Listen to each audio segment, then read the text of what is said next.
Ինչպես է գնահատում Արթուր Օսիպյանի շուրջ ստեղծված իրավիճակը, ով 17 օր գտնվում է կալանքի տակ, տարբեր գործիչներ, այդ թվում քաղաքացիությունից կոչ են անում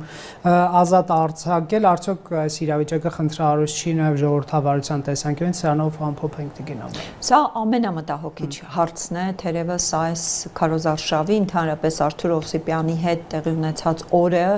երևի մեր այս ամբողջ քարոզարշավի ընթացքում ամենացավոտն էր, ամենասխալն էր եւ ամենամեծ սխալներից էր, որ իշխանության կողմից եւ անձամբ այս դեպքում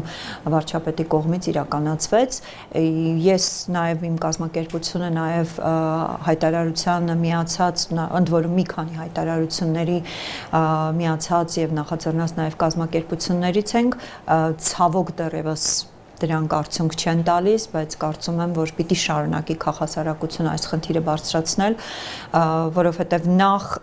մենք այնտեղ համենայն դեպս գոնե առերևույթ տեսանյութերում, առերևույթ այն ինչ հրապարակված է, մենք չենք տեսնում այնտեղ հանցակազմ, չենք տեսնում, որ դա ատելության խոսք է եւ խոսքի ազատության, այսպես ասած, սահմանը չի հատել,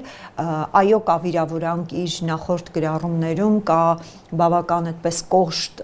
եւ անընդունելի թերևս խոսույթ, բայց դա էլի դեռևս չի հատում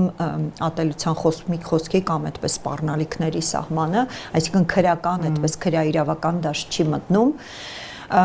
եւ ցավալիորեն նաև պիտի շեշտեմ, որ հացադուլ անելը ծայրահեղ միջոց է եւ գոնե այս պահին պետք է քայլեր ձեռնարկի իշխանությունը, գոնե որպեսի Արթուր Օսիպյանը դադարեցնի հացադուլը, տնային կալանքը մինչև քննության այդ բոլոր հանգամանքները բարձելը գոնե տնային կալանքի տակ լինի։